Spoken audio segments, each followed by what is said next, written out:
Have you ever wondered why marriage, a sacred institution, seems to be failing in our modern times? It's a question that haunts many of us as we navigate the complexities of relationships and societal expectations. We can't ignore the rising tide of divorce rates, a grim testament to the failing health of marriage. There's a stark imbalance, an unfairness that predominantly affects men and leaves a dreadful impact on the children caught in the crossfire. An often overlooked fact is that women initiate around 80% of divorces. This isn't a blame game but a reality check. Our society in many ways incentivizes women to divorce. It's a concerning trend, one that speaks volumes about the deep-rooted issues we grapple with. As we examine the institution of marriage, its current state and its future, we need to understand this. The crumbling state of marriage is a reflection of a deeper societal ailment. It's a symptom, not the disease. And it's high time we addressed it. Divorce, a word that strikes fear, yet has become so common today. But have we ever stopped to consider its implications? Divorce, particularly the no-fault variety, is a malevolent force that rips through the fabric of families, leaving devastation in its wake. It's an act of evil that's become all too commonplace in our society. When children are involved, the act of divorce takes a darker tone, morphing into one of the most evil acts a person can engage in. The emotional scars it leaves on these innocent lives are often deep and long-lasting. It's distressing to note that 4 out of every 5 divorces are initiated by women. This is not just a statistic. It's evidence of a deep societal sickness, a skewed system that incentivizes women to divorce while offering virtually no incentives for men. Divorce, while common, remains a manifestation of societal evil. Society has been quick to blame the institution of marriage for these issues. But is the institution itself at fault?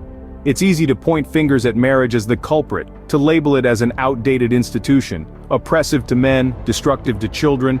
Yet, that's a misdiagnosis.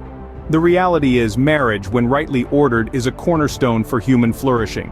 It's not the institution that's flawed, but rather our understanding and application of it. Marriage has the power to shape men, to refine them, to make them better. It's a crucible that forges character. It's a mirror of our relationship with Christ, a testament to the sacrificial, unconditional love that saves us. So, let's not vilify marriage. Instead, let's examine how we've misinterpreted and misapplied it. Let's correct our understanding and practice of it. Marriage isn't the problem, it's the misinterpretation and misapplication of it that are. So, if marriage isn't the problem, what's the solution?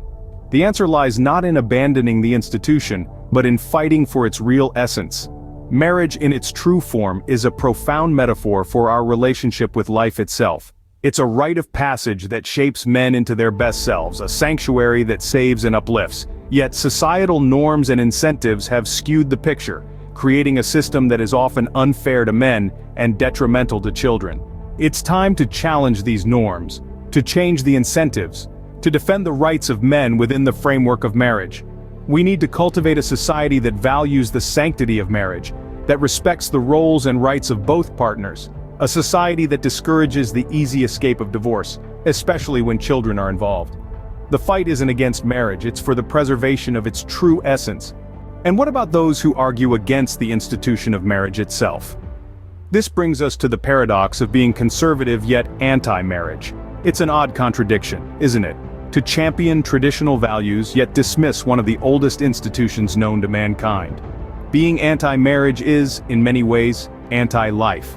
Marriage, after all, is a fundamental aspect of human life and society. It's an institution that has shaped civilizations, fostered growth, and nurtured generations. It's a commitment that goes beyond the couple, extending to families, communities, and society as a whole.